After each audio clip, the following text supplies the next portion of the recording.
বুঝতে পেরেছি আপনারা গুনে রাখতে পারেন, লিখে রাখতে পারেন আগামী 2-3 বছর পরে উকিয়া টেক না আমাদের পাসপোর্ট ছাড়া ঢুকতে দিবে না রোহিঙ্গারা। আমার খান্না আসতেছে, আমি খান্না করতে পারতেছি না এগুলো শোনার পরে। আমার যে মানে বুক ফাটে যাচ্ছে আজকে। আপনারা আমাদেরকে ভালোবাসেন, আমাদেরকে বিশ্বাস করেন, এই ভালোবাসাটা এই বিশ্বাসটা আমরা কখনো ভাঙতে চাই না। আমরা আপনাদের সিটিজেন, বাংলাদেশের সিটিজেন হইতে চাই না, কখনো না। আমাদের দেশ আছে মিয়ানমার, আরাকান, আমরা সেখানে যাইতেছি, আপনাদের দেশে কখনো হইতে চাই না। আমরা কান্না আসতেছে, আমার কান্না আসতেছে আপনার কথাগুলো শুনে। ফিলিস্তিন যেমন ইসরায়েলকে ঠাঁই দেওয়ার পরে এখন ইসরায়েলিরা যেমন ফিলিস্তিনিদেরকে ধ্বংস করতেছে, তার মানে রোহিঙ্গারাও আগামী 5 বছর পরে আপনাদেরকে ডিসমিস করছে।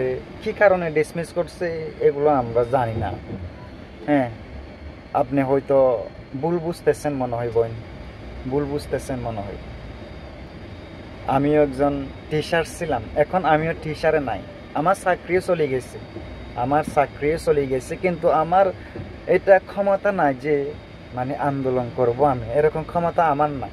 কেন? আমি রোহিঙ্গা, তাই আমার এখানে চাকরি না থাকলে আমার থাকতে হবে, আমার চাকরি থাকলে আমার ক্যাম্পে থাকতে হবে। আপনাদের রাইট আছে, আপনাদের চাকরি গেছে, আপনাদের রাইট আছে, আন্দোলন করেন আপনারা, সমস্যা নাই। আপনাদের চাকরি গেছে আমাদের কারণে, একটু বলেন তো, নাকি রোহিঙ্গাদের কারণে আপনাদের চাকরি গেছে, নাকি আমরা আন্দোলন করছি আপনাদেরকে ডিসমিস করার জন্য? বিশ্বাস করবেন কিনা জানি না, আমি সবচেয়ে কষ্ট পাইছি আপনাদের চাকরি যাওয়ার পরে। আমি নিজে নিজে অনেক কষ্ট পাইছি।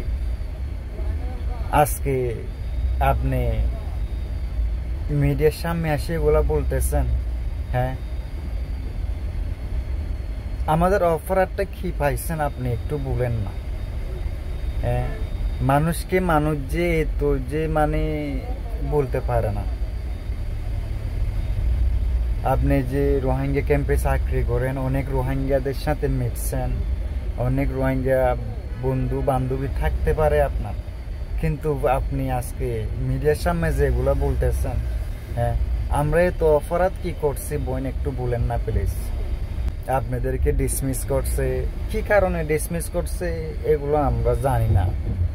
হ্যাঁ, আপনি হয়তো ভুল বুঝতেছেন মনে হয় বোন, ভুল বুঝতেছেন মনে হয়। আমিও একজন টিচার ছিলাম, এখন আমিও টিচারে নাই, আমার চাকরিও চলে গেছে, আমার চাকরিও চলে গেছে, কিন্তু আমার এটা ক্ষমতা নাই যে মানে আন্দোলন করব আমি, এরকম ক্ষমতা আমার নাই। কেন? আমি রোহিঙ্গা, তাই আমার এখানে চাকরি না থাকলে আমার থাকতে হবে, আমার চাকরি থাকলে আমার ক্যাম্পে থাকতে হবে। হ্যাঁ, কিন্তু আপনাদের রাইট আছে, আপনারা আন্দোলন করেন, সমস্যা নাই, কিন্তু যে আমাদেরকে নিয়ে আজিবাজি কথা বলবেন আপনি, এটা তো ঠিক হয় না রে বোন। আপনাদেরকে যে এরকম কথা বলবো আপনি বাধ্য করে বলতেছি, আর আমার কথার থেকে যদি আপনারা কষ্ট পান অবশ্যই ক্ষমা করবেন। হ্যাঁ, কিন্তু আপনার কথাগুলো শুনে আমি অনেক কষ্ট পাইছি, আমি না পুরো রোহিঙ্গারা কষ্ট পাবে। আপনি যে যেভাবে বলছেন, হ্যাঁ, আপনি যে যেভাবে বলছেন কয়েক বছর পরে আমাদের দেশ খাইয়ে দিবে, টেকনাফ উকিয়াতে ঢুকতে দিবে না পাসপোর্ট ছাড়া, মানে এটা চিন্তা করিয়েন না, এটা চিন্তা করিয়েন না। আমরা কখনো আপনাদের সিটিজেন হইতে চাই না। আমাদের দেশ আছে আরাকান, মিয়ানমার, আমরা সেখানে যাইতে চাই, আমরা কোনো আপনাদের বাংলাদেশে হইতে চাই না, হয়তো চাই নাই, হয়তো চাইব না, আমরা শুধু আমাদের দেশে যাইতে চাই। বুঝছেন বোন? এটা আপনার ভুল বুঝা, এগুলো নেগেটিভিটি মাথার থেকে বাইর করেন। আজকে আপনি বলছেন, কালকে আপনার বান্ধবী বলবে, কালকে ও বলবে, এটা সরিয়ে যাবে। এখন মানুষ কি ভাববে আপনি একটু চিন্তা করে দেখেন তো। আপনাদের চাকরি গেছে, হ্যাঁ, এখন এখানে রোহিঙ্গাদের হাত আছে, আপনার কথাগুলো শুনে এরকম ভাববে না, এটা ঠিক হয় না।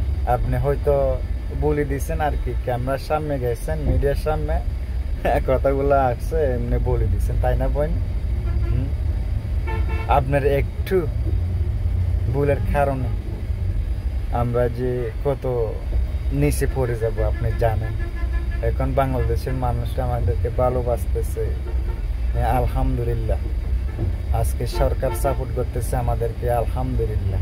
কিন্তু সেই বিশ্বাস আমরা কখনো ভাঙবো না। হ্যাঁ, আপনারা আমাদেরকে ভালোবাসেন বলে কি আপনাদের মাথার উপরে বসবো আমরা? না, এটা কখনো এইরকম মাথাতে, আমাদের মাথায় এরকম কিছু নাই। হ্যাঁ, আমাদের শুধু মনে মাথায় আছে আমাদের দেশ আর খান মেন না। তো বোন এরকম, তো বোন তো আমি সবাইকে হাত জোর করে বলতেছি, আপনি এরকম নেগেটিভ কথা সোশ্যাল মিডিয়ায় বলবেন না। আপনারা আন্দোলন করেন, সমস্যা নাই, আপনাদের রাইট আছে। আপনাদের চাকরি গেছে, কি কারণে চাকরি গেছে সেটা তো আমরা জানি না। আপনাদের রাইট আছে, আপনাদের যেটা করার উচিত সেটা করেন। কিন্তু আমাদেরকে যে মাঝে ঢুকে এরকম কথাবার্তা বলিয়েন না, কষ্ট পাই, আসলে কষ্ট পাই।